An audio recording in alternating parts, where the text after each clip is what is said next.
Good morning and welcome to everybody. I think I know most of you here. Just quickly to introduce myself, I'm Shanna. I work with Claudio in the housing policy section.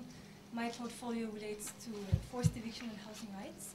And Helen is also here working with us, who made sure that we have the room set up, the slides organized. Thank you to Helen. Thank you to our colleagues in TCBB, the Training Capacity Building branch, and the Water Sanitation Infrastructure branch for jointly organizing this event with us. I just want to bring your attention to some of the publications that we have over here.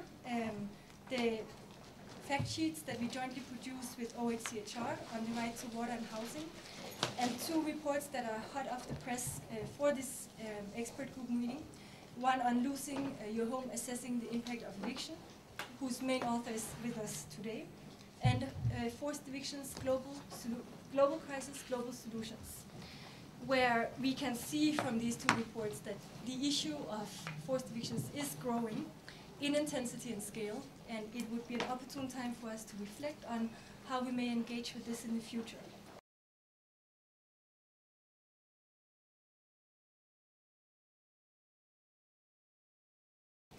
All of you have seen this many, many, many times. I do not even need to read it. You know it by heart. You quote it, you know, from Universal Declaration of Human Rights. But few of you really reflect when many of your publications contain something like this. Evictions have not only a legal dimension. Reducing evictions to a right-based approach bears very little probability to stop evictions anyway. As if human rights was a legal concept only. I suggest that you had a chance to meet these three guys. To spell them right: Pen Chong-cheng, Chinese Confucian, philosopher; René Cassin, Nobel Prize winner, Jewish; Charles Marek, rapporteur, Lebanese, existentialist. These three guys wrote the Universal Declaration of Human Rights. They did not discuss much of the legal matters, I can assure you. They discussed very moral issues. That's my first point to remember, is that we need always to remember that human rights always mean morality and legality. And I say always. Otherwise it's not human rights. So the statement I quoted in the beginning rather shows inadequacy of knowledge of the writer, what human rights mean, than having a meaning for the future work of the organization. I take one of them, many. They haven't changed over the last 40 years. Rights are claims that have achieved a special kind of endorsement or success. Legal rights by legal systems, human rights by widespread sentiment on international order.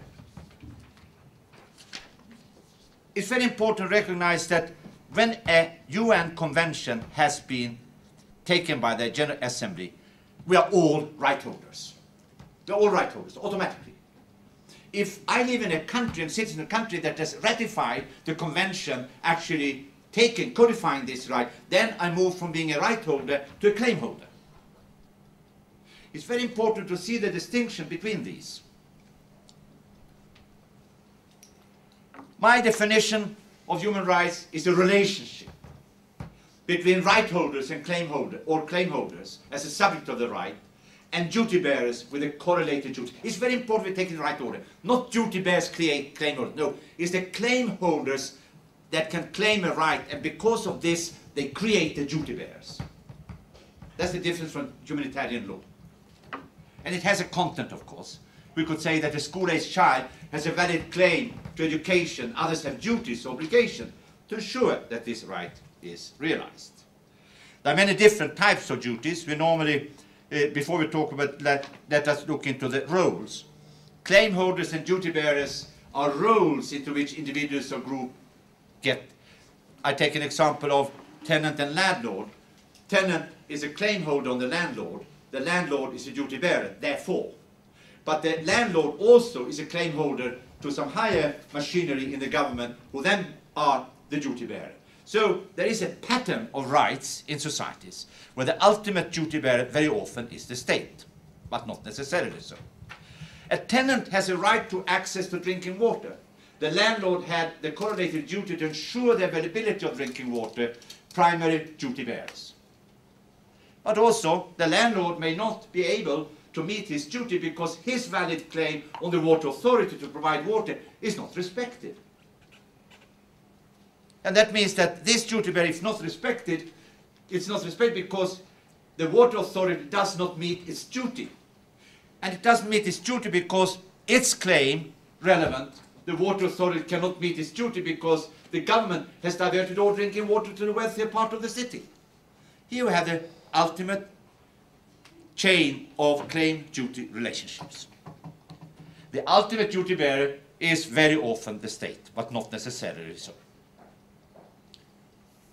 We have 4 types of duties and obligations. I see Habitat is using 3. They combine the last 4. I will just run through them. And I take the example. State should refrain from carrying out forced evictions, denying security of tenure to particular groups, or denying restitution of particular groups. They should ensure third parties not intervene, private actors that they comply with human rights standards. This is very important for the forceful evictions discussion we have. And then I take the position that we need to separate the duty to fulfill with the facilitate, adopt national housing policies, and fulfill actually producing physical infrastructure, housing, etc., etc. Now, I've taken 5 minutes now, according to my watch, the human rights-based approach to development. This is my main message. All development, whatever type we talk about, must have in it the achievement of desirable outcome. It doesn't matter what we talk about. And having said that, there is a process behind. So, it's very clear that the 2 extreme forms, when you, like UNICEF, vaccinate children in the world, but there's no backing, so when UNICEF leaves, then immunization goes down, or NGOs work in 3 villages for 15 years without maximum. These should both be avoided, and we need a simultaneous, progressive realization of a desirable outcome through sustained and strong processes. Now, a human rights-based approach to development can be defined through this. Because in the human rights, we separate human rights standards and principles. Standards is a desirable outcome, the minimum accepted desired outcome. The first 7 MDGs are excellent examples of desirable outcomes. Human rights principle criteria for an acceptable process. And these are the principles we talk about most in UN: equality, non-discrimination, participation, inclusion, accountability, and the rule of law. So a human rights-based approach will then be summarized here. These are the outcome, examples: adequate housing for all, the MDGs, the first 7, results. Don't talk about results. The process should be guided by the 6 well-known criteria. In my experience for the last many years, a value added in any type or use of a human rights-based approach to development can be summarized first, that it really recognizes the outcome process aspects of development. It can be used to challenge power. It promotes the rule of law, which reduces, if not stopping, impunity, reduces corruption, access to justice, etc. It gives more attention to exclusion, disparities, and injustices. You know, poverty reduction is this, disparity reduction is this. This has never happened in history. When poverty reduction is always associated with some degree of disparity reduction. Believe me. Gives more attention to legal institutional reforms, and then there is an international monitoring system that is so important.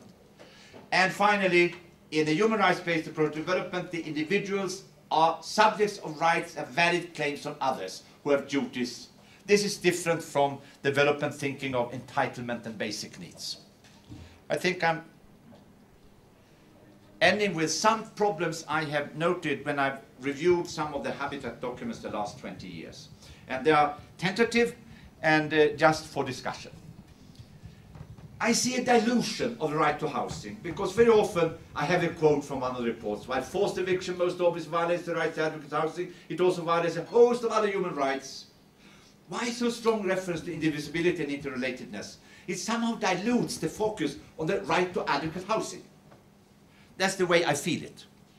Another thing, while increasing housing, this is from UN Habitat Office High Commission, May 2001. There was a big, important pamphlet that we all share. We read it. That it says, while increasing housing production and improving existing housing stock are very important in every society, these activities must run parallel with actions that specifically address and focus. And my simple question is, why parallel? This is not a human rights perspective. This is an add-on. We have to get away from that. And finally, evictions have not only a legal dimension. Reducing evictions to a right-based approach bears very little probabilities to stop evictions anywhere. This is a quote from one of the AGFA members in the correspondence. This shows an inadequate knowledge of human rights, because as I start in and I end, is that human rights is both morality and legality. And the good news, preparation of this meeting, there was a question that was given to all of us. How much of a priority do you believe that a human rights-based approach to development should be given in the thematic areas of UN Habitat will focus on the coming years? And the good news, ladies and gentlemen, for me is 75%. So what are we waiting for? Thank you.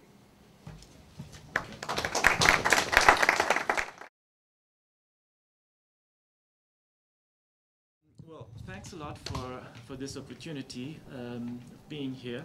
Just want to maybe build on some of the aspects that Urban has already pointed out. One thing that I found very interesting in Urban's presentation, and I quote him from another presentation, is that all development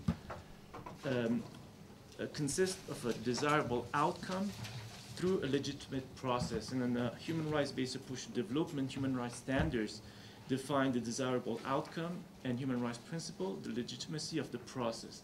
Now, I wanted to put this in parallel with something that comes from, this comes from an international financial institution brief on a country, namely Tunisia. It is from September 2010, so just a couple of months before the self-immolation of that young person and the subsequent revolution. So I just want to quote a couple of things out of this country brief that was on the web.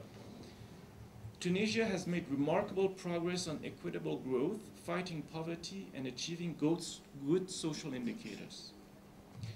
Tunisia is on track to reach the MDGs.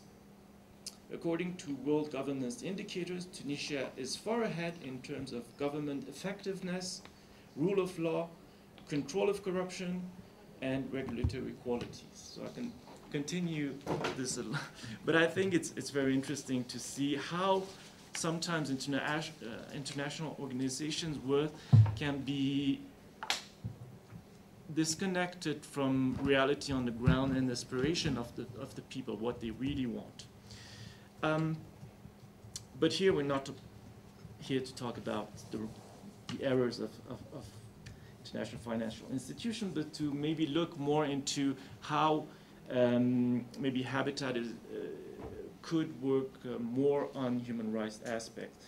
So I think in order for the UN system to work efficiently and accomplish its mission, it has to build on common values and goals. It has to be coherent, meaning that one part should not do the opposite of the other part and undermine others' works. And finally, build on each actor's strengths and expertise.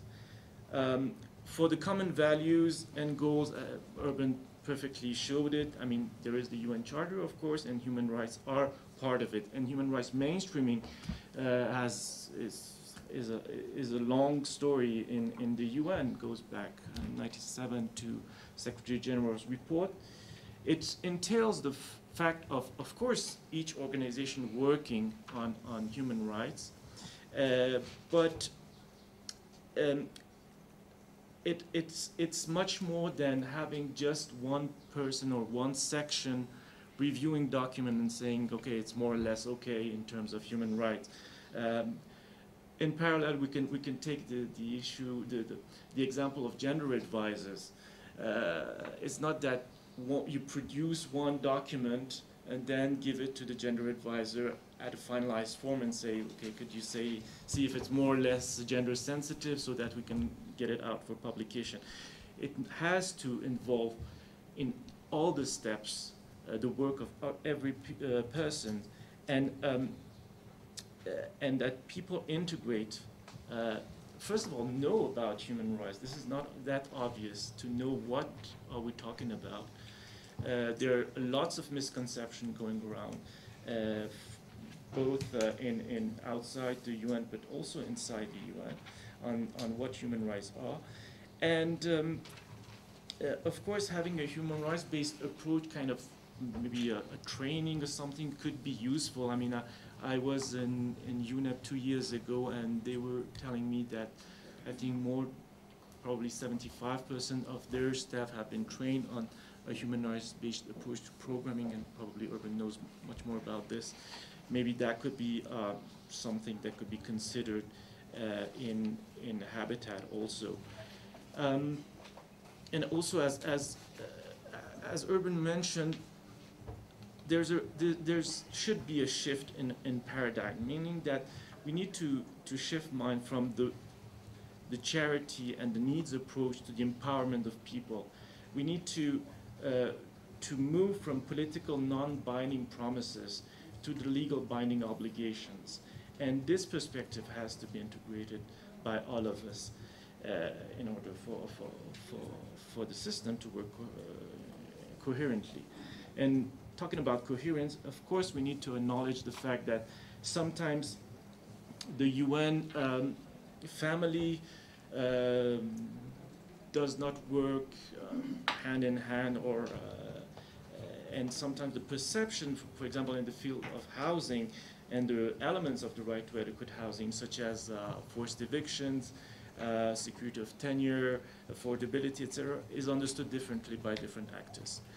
And again, there's a need to use a human rights framework in principle to have a common understanding of what we're talking about here. Finally, and here is more like some elements that could be discussed internally, is building on capacities and strengths of each organization.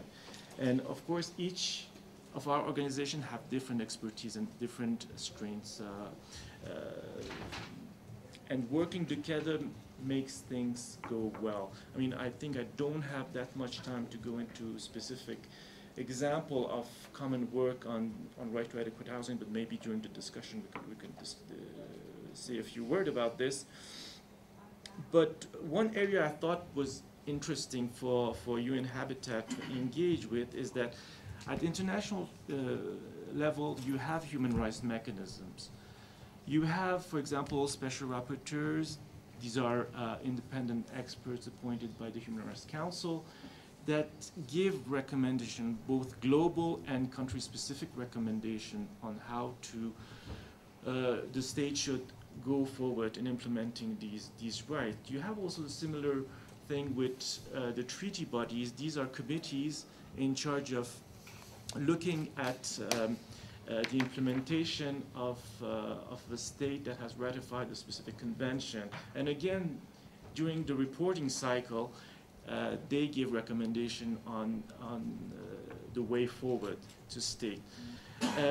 But here, I think the issue is not only to give recommendation, but is to take a step further. And I think Habitat, in the follow-up to this recommendation, could play an important role. And that could be by offering expertise to state and other stakeholders in relation to this recommendation. It could be by developing programs and projects around these recommendations. I want to just maybe highlight a couple of these recommendations. This comes not from the Special Rapporteur or treaty bodies, but from the Universal Periodic Review. This is a new mechanism. It's a state peer review that involves the review of the human rights record of all 192 UN members. every 4 years. And I just wanted to highlight like a couple of recommendations specifically on housing and water that has come out from the first cycle of this review. And these are recommendations that have been accepted by the concerned state. It's not something that is controversial. The state has already accepted to do something about this. So Angola, adopt legislative measures strictly defining the circumstances and safeguards related to eviction and to stop all forced eviction until such measures are in place.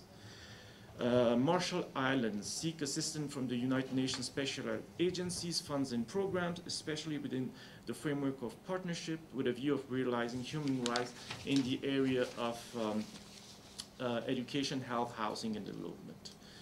Kyrgyzstan, request cooperation and technical assistance from the relevant UN bodies to improve the distribution of drinking water and access to sanitation services. So these recommendations can be general or more specific, but still gives, I think, a good entry point for Habitat to start to work on these countries, to develop projects. And I think it's useful and can benefit, in fact, all. First of all, the UN system, because they become consistent with the recommendation they give, the follow-up support they provide to state on these recommendations.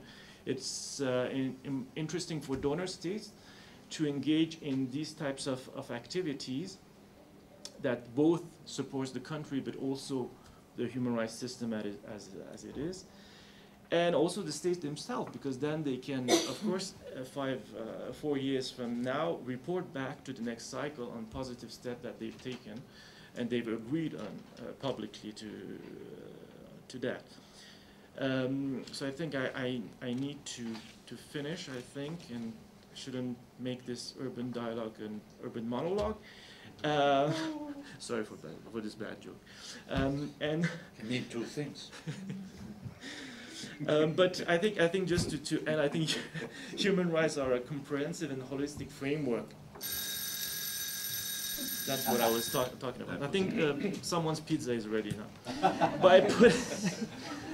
But by putting the individual at the center of the programming, it can become a very powerful tool for everyone. And as Urban said, without them, there is no desirable outcome and no acceptable process. Now, in terms of collaboration with OHCHR, I really wish to invite all people from headquarters, but also people working in the field, to be in contact with our organization, with our numerous field colleagues, and think about joint projects, think about how to be able to strengthen our work and have impact on the ground. Thank you. Before I give the floor to a statement from you, Milou, let me just quickly backtrack for us to outline these two presentations. I think Urban brought us the background of the Universal Declaration by emphasizing the morality and the conceptual and philosophical part that are behind the individuals that wrote that declaration. And then he further goes on the individuals, emphasizing the individuals have rights and therefore they are right holders and are transforming to claim holders. And there are different roles for claim holders and duty bearers. He gave us the example of the tenant and landlord quite clearly, which is a field we are confronted quite fundamentally on our everyday life in the housing field. And giving examples also in terms of where these right-based approach are embedded in our activities, such as security of tenure, the right to adequate housing, and the right to access water and sanitation. And I think fundamentally in his presentation he outlined that we have human rights standards and human rights principles, and basically as a UN agency we don't have much choice. But he outlined the desirable outcomes and an acceptable process in order to reach what we say that the desirable outcome for the human rights-based approach. And he ended up his presentation showing the results of a survey that we carried out among all the organizations that are coming this week to UN Habitat, and 75% of them responded that indeed UN Habitat has and should have a role on that. Bahrain, who is our counterpart in the Human Housing Rights Program, emphasized the human rights-based approach and saying that the UN agencies should build on common values and laws and work more together. And he claimed the need for a paradigm shift, which some agencies already have done, so moving away from the needs approach to the rights approach. And he also emphasized in the end that there are some legal binding obligations that many of the member states have already established. And I think he emphasized at the international level there are a number of mechanisms that many of us sometimes forget, like the reviews on the Human Rights Council, the special rapporteurs, and the treaty bodies. And recently we are receiving more and more the UPR, the Universal Periodical Reviews that take place every 4 years, as he said, where the performance of the states are looked at and they report in a big audience to the world. So in many of the issues that sometimes, and here I say we are a bit reluctant to write or to put in our documents, have already been accepted by the states in those reviews. And even some donor states are following up. So he suggests that perhaps we, as UN Habitat, could follow up and maybe provide expertise and programming to support the follow-up of these reviews. So I think it's a good introduction, and if I misrepresented your presentation summarily, you want to add on something? Yeah, just two things that relate to what we heard from High Commissioner. Very telegraphic. In my mind, the most important issue for different UN agencies to handle in the next couple of years is to get out of the shameful situation regarding the MDGs. The MDGs were taken out of the Millennium Declaration, which is a fundamental human rights document. And I say shameful. I just had a long report prepared for UNDP, and they actually appreciated there's 127 pages of criticism of this. Two, training. Training is not 1 week workshop. Imagine if you were supposed to learn Portuguese and you are called a 1 week workshop. And I can assure you human rights is at least as difficult as this man's language, Portuguese. It needs a long-term strategy. I don't understand what UN mean with training. And finally, related to that, how do we recruit people? If food industry, if a legal firm, even if trains, at least in Stockholm, recruit someone, there's a learning period of between 1 week and 2 years, depending on where you are. UN, fine, you got a job. Okay, you start here. You're now deputy director of this and this and this. There needs to be more seriousness about staff who come to UN need a long training, learning exercise about human rights declaration, about human rights, about many other things, about the charter. I have never seen any organization where you basically recruit people from the street.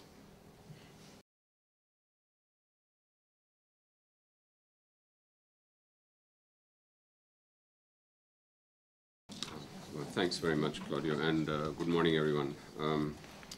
Let me begin by saying that I welcome this discussion and the very important meeting that's going to take place in the coming days.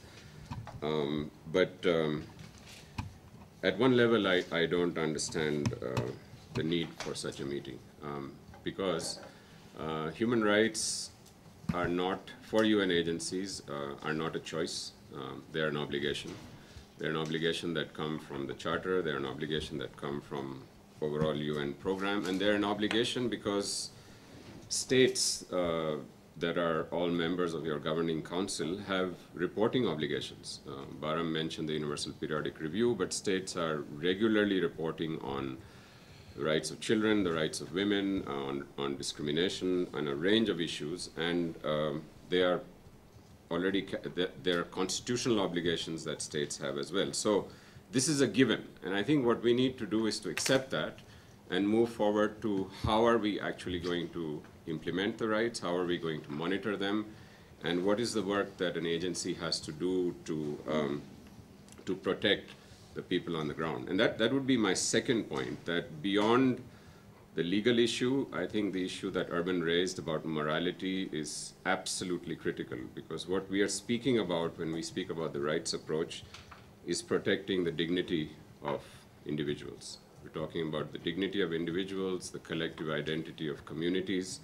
When you look at what happens to people on the ground when there are human rights violations, it's easier for us to understand why these are human rights, because you're actually denying people their birthright to live a life with dignity, and that is essentially the beginning of the Universal Declaration. The second point would be that the human rights approach is very important, as Urban mentioned, because it's based on fundamental principles, and I'd just like to add to the principles that Urban mentioned in his slide of participation, non-discrimination, and so on, to a very important principle of human rights, which is absolutely critical for our work on housing and evictions, is the principle of non-retrogression, which essentially means that once a state has achieved a certain level of progress or development, it cannot go back on that. So if you're starting to evict people, that's a retrogressive measure, and it's a violation of your human rights obligations.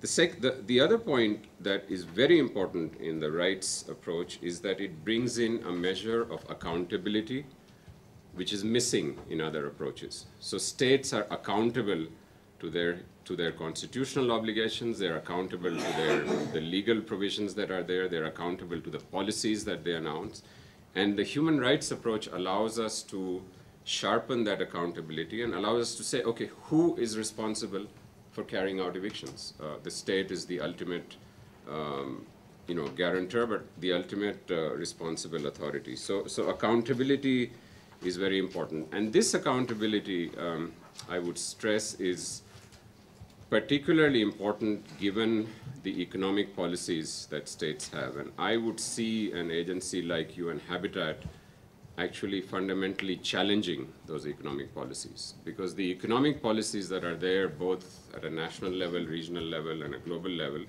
are fundamentally neoliberal policies that are saying that, okay, we'll solve the housing problem, but we'll do it through the market. And unless we challenge that, unless we can get states to, for example, control speculation of land and property, evictions are going to continue, no matter how many standards we have, no matter how many meetings we have. And I see an agency like UN Habitat actually developing a critique of the economic policies, which are very much the basis of a lot of the violations that we see. The other form of accountability, which I think is absolutely critical today, is to challenge what I would call the abuse of global messages. There's this global call that has gone out from UN Habitat and others saying we need cities without slums. But what is happening around the world? Actually, what countries are doing, including my own in India, they're wanting to move towards cities without slums, not by upgrading the slums, but by evicting them. So they're saying, yes, we will meet the MDG goals. We will, by reducing 50% number of slums, we will meet the global call by UN Habitat, cities without slums. But we will not do it by providing rights to people, security of tenure, access to services, but by removing them from where they are. So who is going to hold the states accountable to that? It has to come from the very bodies that are putting forward this message. And the accountability, I think, also should be, while we are sitting here, with UN agencies. I think Urban referred to that, but UN Habitat, for example, had an incredible opportunity when the Habitat Agenda was adopted in '96, which is a very strong human rights document. I think stronger than many conference documents, plans of actions that have come out. And yet, that document was not taken essentially as the Bible, as something that was the foundation on which UN Habitat's policies were based. And I see this meeting today and in the coming week as perhaps a way of recapturing and let's go back to that Habitat Agenda and say, what does it actually call for in terms of the human rights approach. And finally, my point would be that we all, if we are concerned about thinking about the human rights approach, we should all think about what would be the cost of ignoring the human rights approach. If we ignore today the rights that women, children, different communities, and human rights allows us to disaggregate and say different people have different rights and we need different policies. If we ignore that, I think historically it has been seen that we are going to see a lot more social conflict in the future. And a lot of the social conflict is going to negate all of the work that we are doing. So there's a high price that we will pay if we ignore rights and if we do not use the resources, the intellect, you know, the capacities that we have to push forward on the human rights approach. So it's not, I don't know how much time we have to discuss whether to take the approach, not to take the approach, but I would just very strongly say it's an obligation. We don't have a choice. Let's move forward and see how best we can help the people on the ground that we all say that we are working for. Thank you very much. Thank you. To Urban, thank you for your presentation. You were saying, you mentioned at the very end the shame on the UN agencies vis-a-vis the MDGs. Can you elaborate a bit on what you meant by that, please? Well, if you had time, I have a 1-hour presentation. Maybe now, let me be very brief. The MDGs were created before UN established the Millennium Declaration. You need to be a detective to find out in literature. It was actually World Bank OECD. Then UN had the Millennium Declaration, and some people saw a chance to bring it in and made them famous as part of UN. There was no seriousness by many of those who promoted that. Because when the Millennium Declaration, with a strong emphasis on human rights as a process requirement, went out and you started to implement it, it was forgotten. UNDP took the lead in this reductionism, and funny enough, 10 years later they asked me to comment on that, and you can guess what the report that is. It's because it is dangerous to ask questions about the process. It's simply dangerous. And I've always said, if you take the human rights principles, you are guided piecemeal to make the process sound good. There is a difference between aid effectiveness and Paris principles, you're aware of that, and a more human rights-based approach. You can reconcile these, as my government in Sweden is trying to do now, by saying aid effectiveness should become development effectiveness. And development should be defined in human rights terms. That is my recommendation to every UN agency. And I see now that there is a discussion in both in UNICEF, UNDP, so maybe something's going on. But really the shame to reduce this wonderful document, Millennium Declaration, into a set of desirable outcomes only. That is criminal. Well, the other weakness with the MDGs, if I can just say, is that Many others. they dilute existing commitments. Yeah. So countries had existing commitments to international instruments, as I mentioned, on children, on women, on economic, social, cultural rights, on discrimination. And what they do is they pick and choose.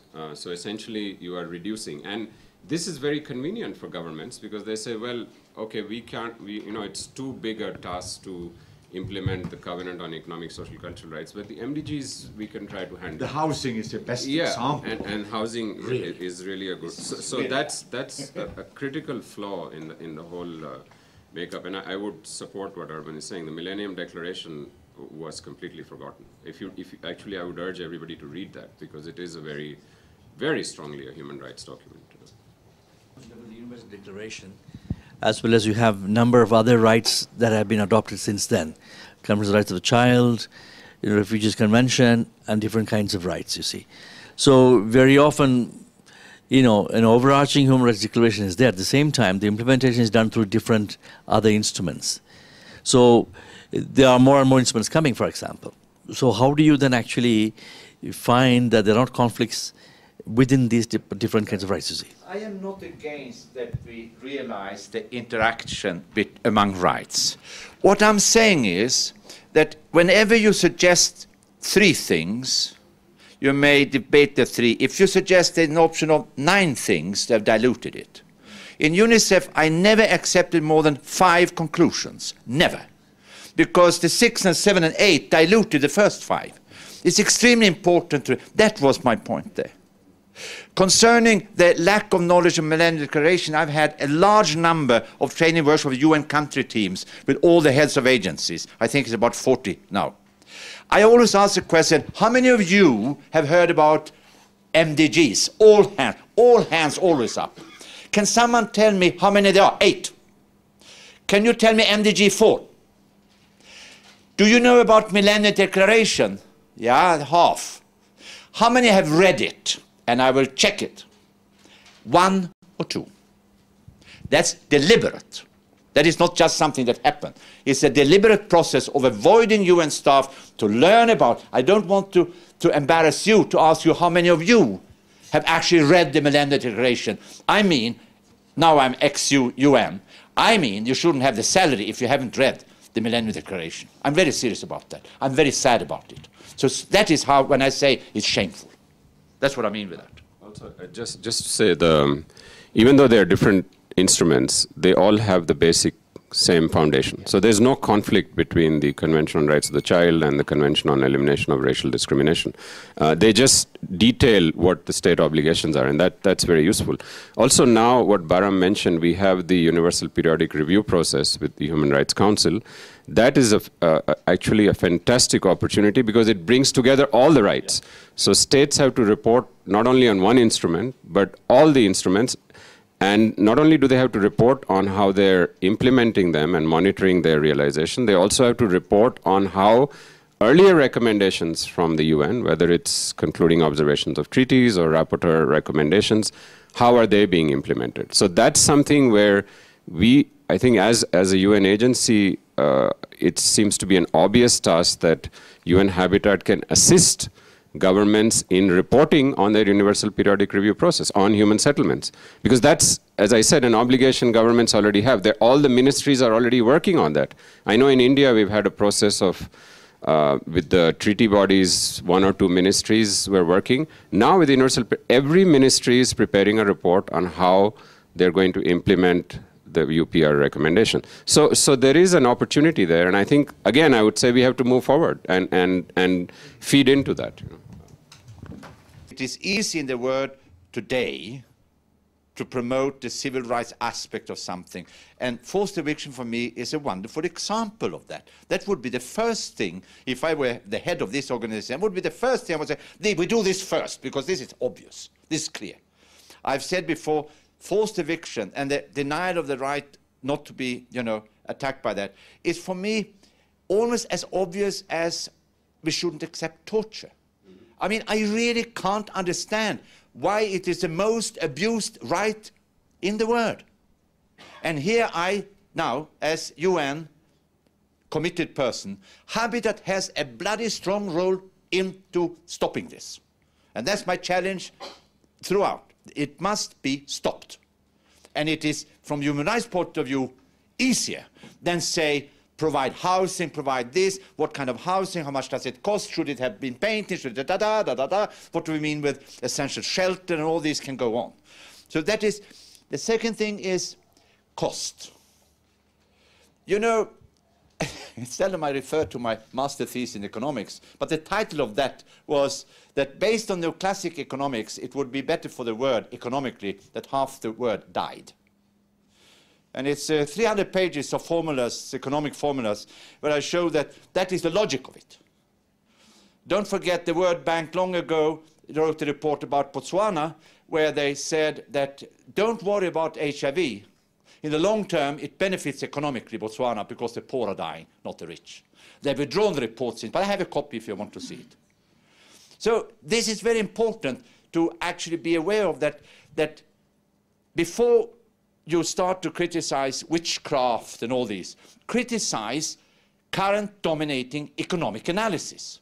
Because if anything is witchcraft, that is that. Because they've forgotten people. They've forgotten morality. They've forgotten individuals. And the last thing was that was the last thing. Thank you. Thank you for your presentations. I just want to put forward a few questions that might be slightly controversial. You've highlighted the fact that human rights is an obligation and we shouldn't even be talking about whether a human rights approach is necessary or not. However, the reality on the ground is that human rights are abused, human rights are transgressed, and globally we can see a lot of places where human rights approaches or human rights perspective is not actually adopted.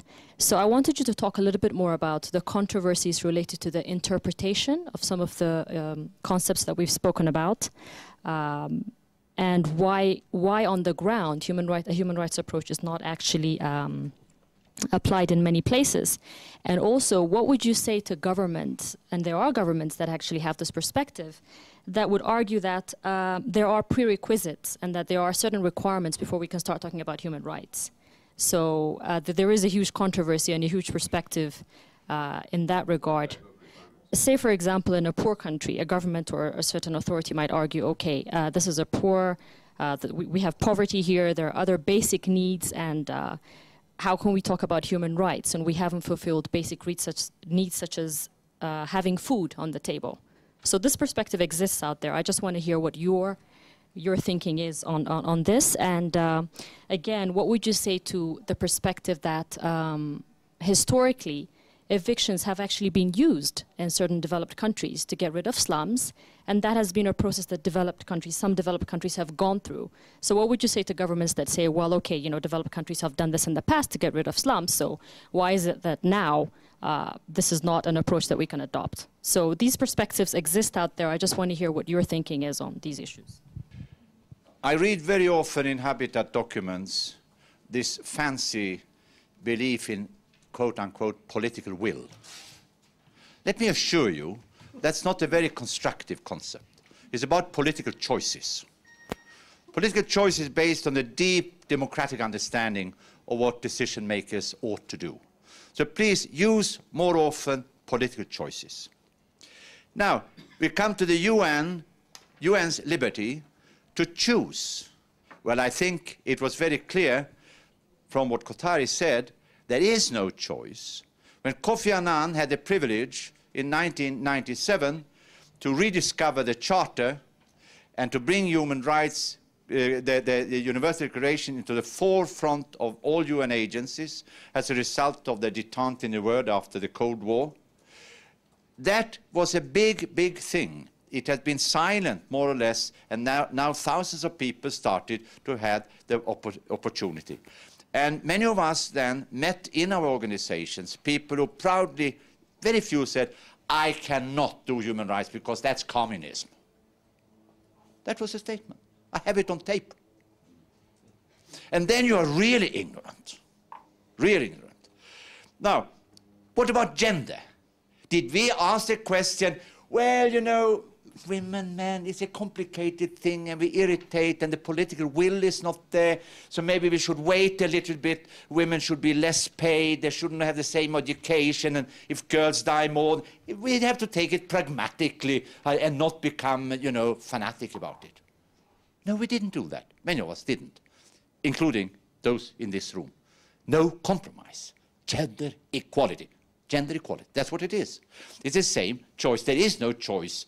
There are different forms of doing what you want to do with human rights. There is a great spectrum in the whole issue of progressive realization. But you can't come and say that we want a UN. And now finally, I will just take from my own experience. During my last 20 years, when I've been very focused on human rights, I met many, many governments and many, many UN staff. Believe me, and quote me, the resistance has been much bigger among UN staff than among governments to adopt a human rights-based approach. Believe me. That's very, very, very important.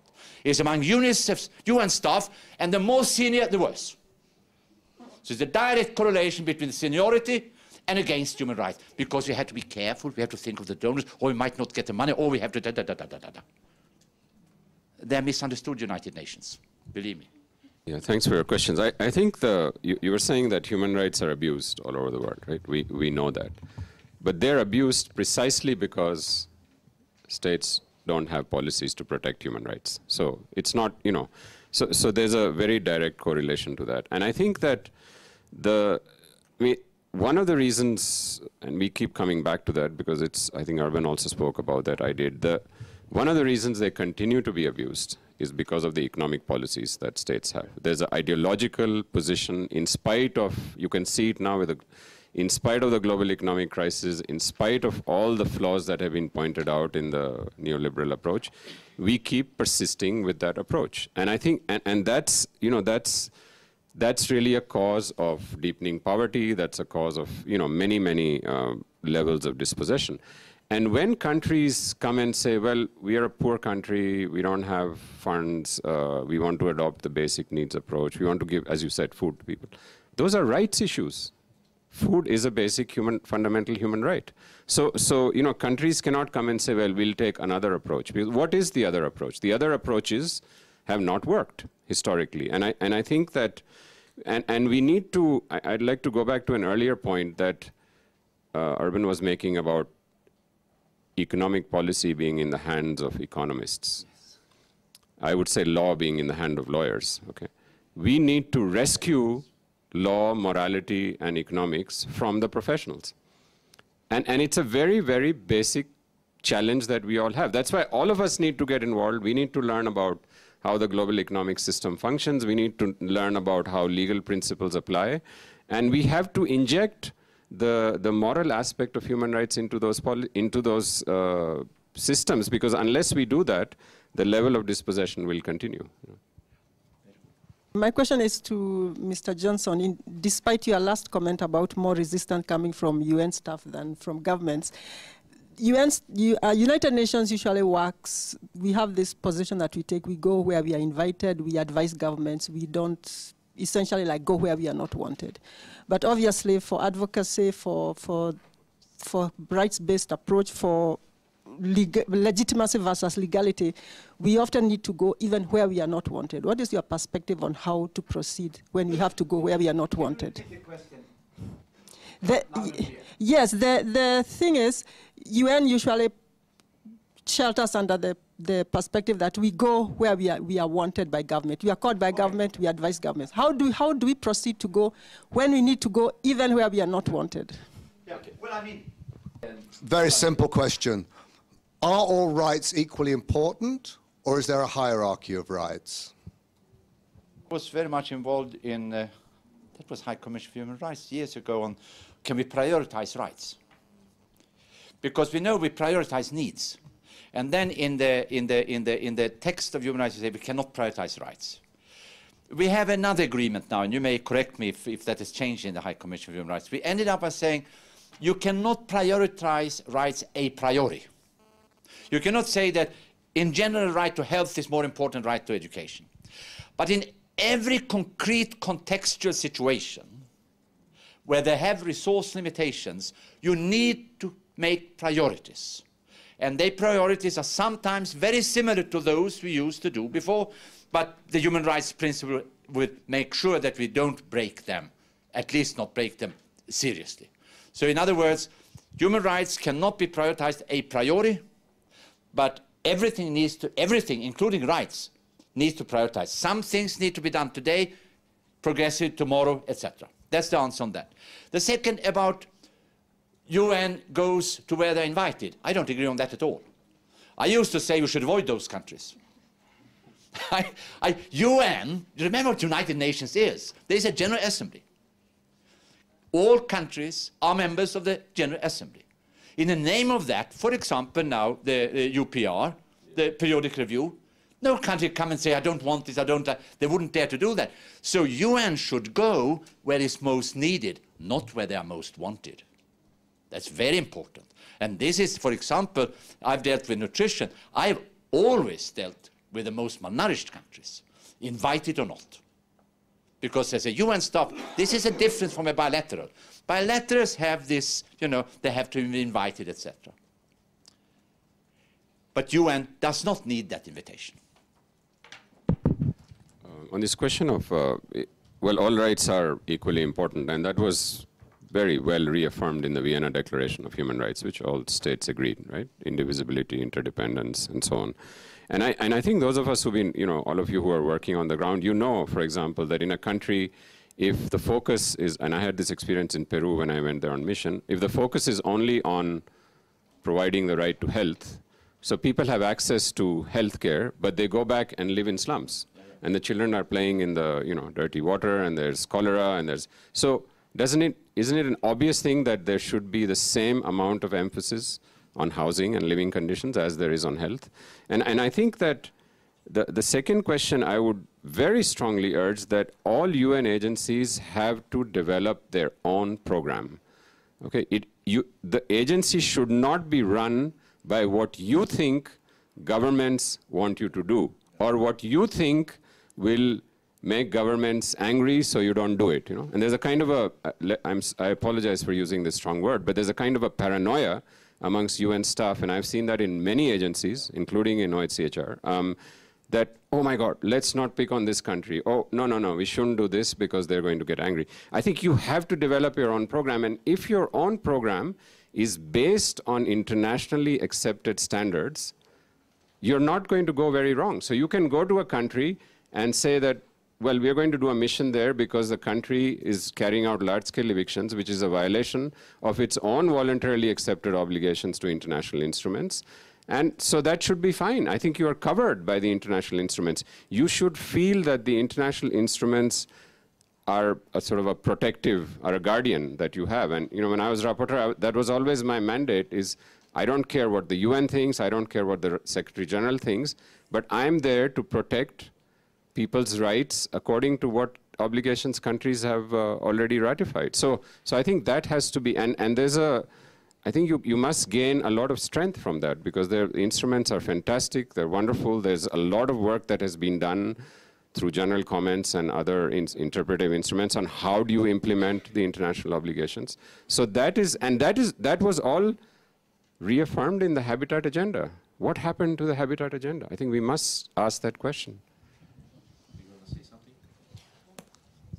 Just on the issue of where UN is needed, and if even sometimes when we're present in some countries, we kind of restrict ourselves from going out.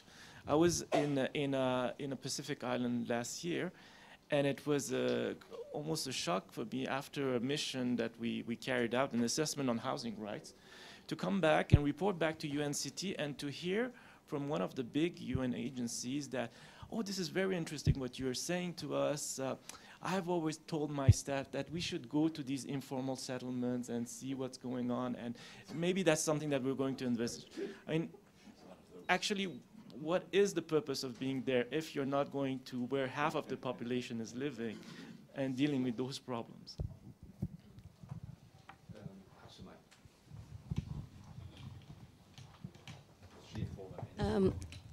Thank you for this explanations that we've heard. Very interesting, of course. In terms of the Millennium Declaration, yes, it included the perspective of human rights very well, but as you rightly said, the MDGs came in a different perspective, and that was what governments never agreed to as well. But it came from ourselves, from the UN system, and therefore finally, that was what we were forced to actually implement, the MDGs. So every time we brought out the issues of our concern, whether it's habitat or others, what has happened is we are not going to go back to what was decided. So it is a process that has to be looked at globally and worked out together with the ones that are able to influence member states so that they really shift the perspective of the rights-based approach. With regards to the UN agencies, of course, it was after that also all UN agencies, by a decision of the CEB, were instructed, should I put it that way, or agreed to implement rights-based approach. And that's why I think Milon is saying that you have no choice. We all know we have no choice, we do. But let's face the reality. When we face the reality, what can we do from our perspective. Our perspective is to implement, for example, Habitat Agenda. And the Habitat Agenda is, if I may call it, it's the most gendered, or it includes all the perspectives of the human rights. But then when we go to implement, we are also constrained with whatever we can do. What do we do? Everywhere we have been over the years trying to implement rights approach base, and we will keep that. But our role is when we go to the country level, we have to look at the demand-driven perspective because of the situation we all face in terms of funding, in terms of, but our role is in terms of developing policies. We do work on rights-based approach in order for us to influence member states. So our role is to influence, and we have been doing that, and we shall do that with the policy perspective that we are doing. But individuals can, of course, say exactly what you have been saying over the years. But as a UN agencies, there has to be a clear understanding. We can influence in the policies that we have been requested to support member states so that we are able to incorporate the rights-based approach based on our mandates. But we have to also look at, in terms of implementation, it is at the country level where this campaign or movements should take place if we are going to be president. More about what you mean. What do you mean by demand-driven? What is the demand? Can you repeat? Just what do you mean by demand-driven? What is the demand coming from countries?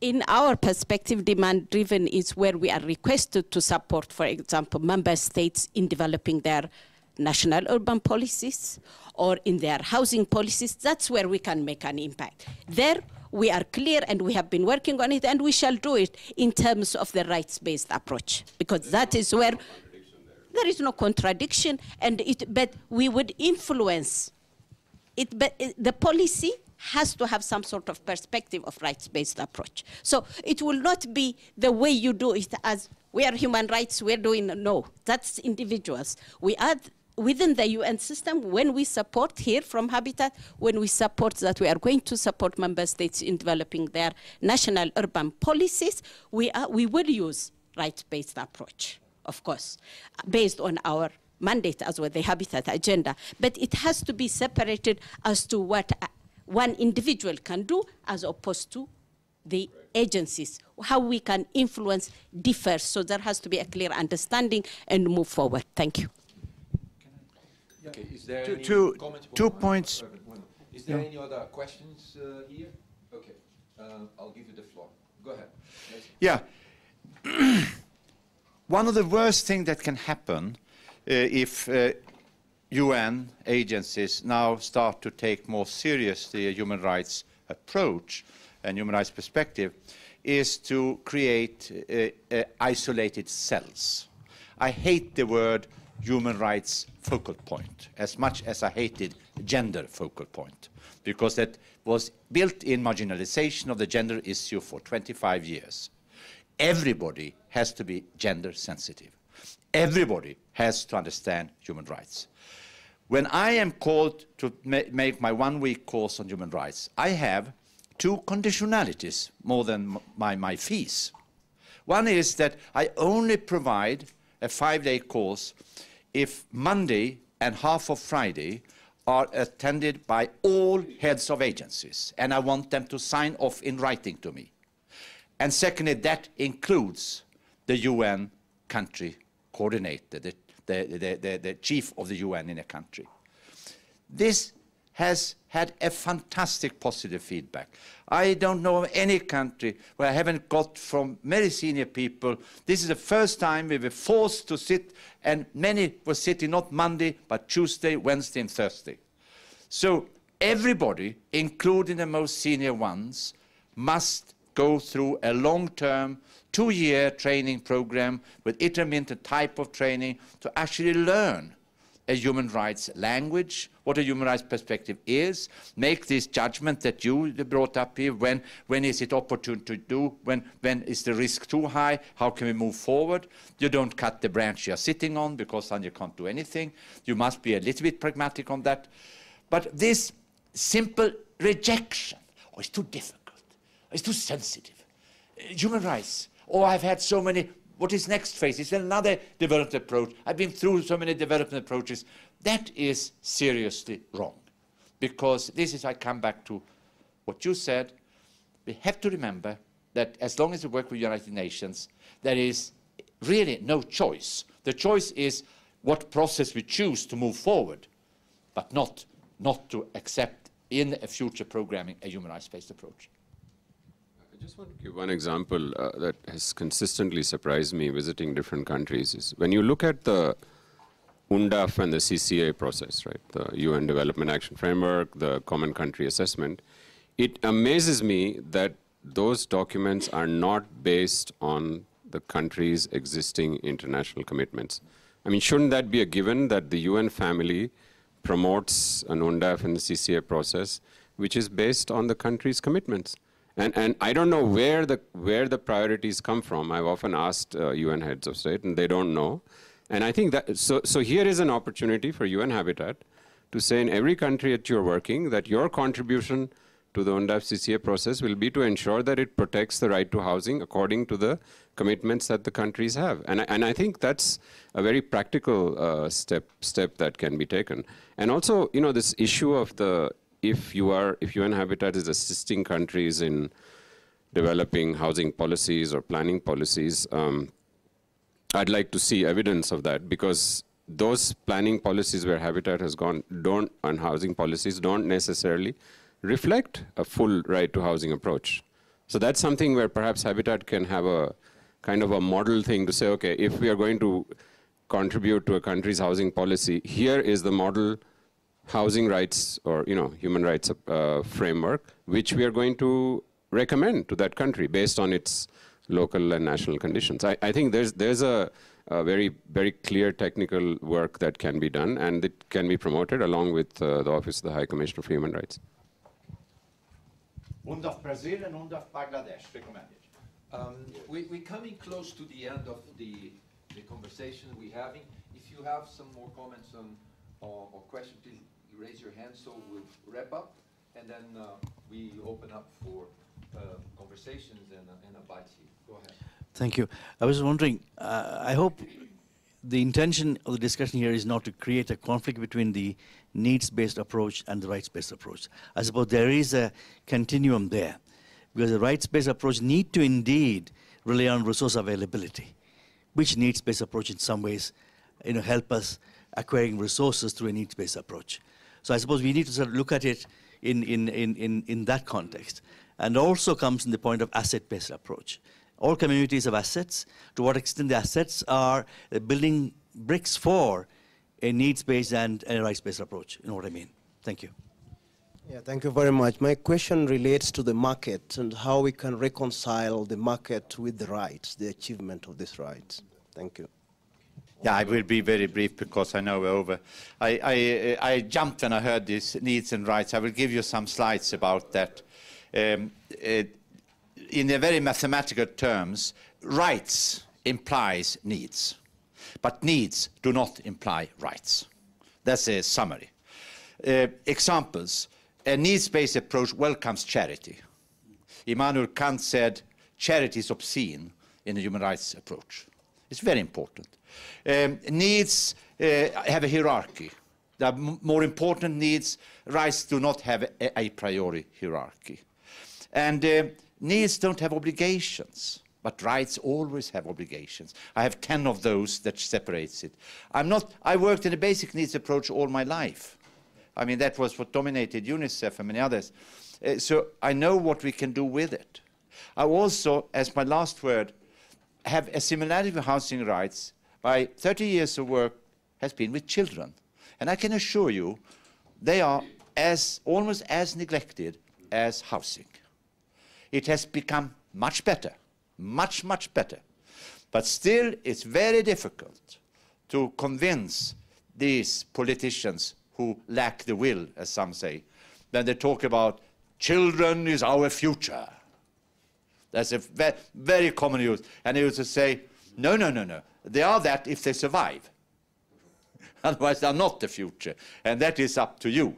To give attention to children has been a tremendous, difficult area with a lot of tough interventions from UNICEF side, UNFC, Family Plan, UNFPA, and WHO, and many other agencies. Children have been as neglected as housing, and there are many similarities there. Well, this is a long-standing debate about needs versus rights, but I think one of the points that needs to be made is that one of the problems with the needs-based approach is that it's very much an approach that is based on a sort of an afterthought. So it creates situations where you take a Band-Aid approach or you take a safety net approach, and there's a strong human rights critique of that, because if you're only doing that, you're waiting for problems to happen. So you're waiting for evictions to happen, you're waiting for a disaster to occur. You're not taking preventative measures that would, which the rights approach calls for. So obviously there's a need around the world for humanitarian intervention, for other types of charity kind of interventions. But what we need to think about very carefully as UN agencies is, how do you combine a humanitarian and human rights approach? I think that's really the space where the work needs to take place. And I think that UN Habitat is ideally placed to be one of the agencies that can carry out that work. Thank you. All right. So we're coming to an end, and I think that we had a very, very interesting discussion, and I would like to thank you three speakers, Urban, Milun, and Bahran. He passed his word, for being available and sharing with us your views. And I also would like to thank you all for coming and attending. And I would like particularly to thank Mohammed, Paul, and Aksumite for their support at the highest level of the organization to bring this event and support the EGM that we're starting tomorrow. I think you raise a few fundamental questions about the outcomes and processes, and particularly bringing all the time where we, when confronting with things on the ground or working with policies and governments, how far we should explicitly articulate in our advice where and how, or the most opportune moment, and obviously that we should always bring as a principles, the principles you outline in our work. The issue of not having a choice, I think more and more we're becoming aware, and I agree, Urban, that it's a continuous process of really learning and understanding where the Charter is and where the fundamental declaration comes from. And you always remind us that, and I think it's really appreciated. And I think the questions you got from the ground actually enable you to really articulate more and explain a bit more of your ideas. And it's quite curious when you say not a political will, but a political choice. And our new ED, I think because he comes as a mayor, he's a politician in his great part of his life, he talks about political choice. And he's always reminding this when he's discussing about the future of cities. What I felt in the end of the meeting is that I feel that in your presentations, perhaps a closer link with the core issues that UN Habitat is dealing with, like urban development, like the access to sanitation, water, the slums, the governance, civil society participation in allocation of resources to finance cities, the right to adequate housing, all these issues. I think we need to make a much stronger bridge and clarify more even, because many of us who are working in this field, in our day-to-day dialogue, we raise the issue, and sometimes we see some eyebrows going like this, and how operational this can be.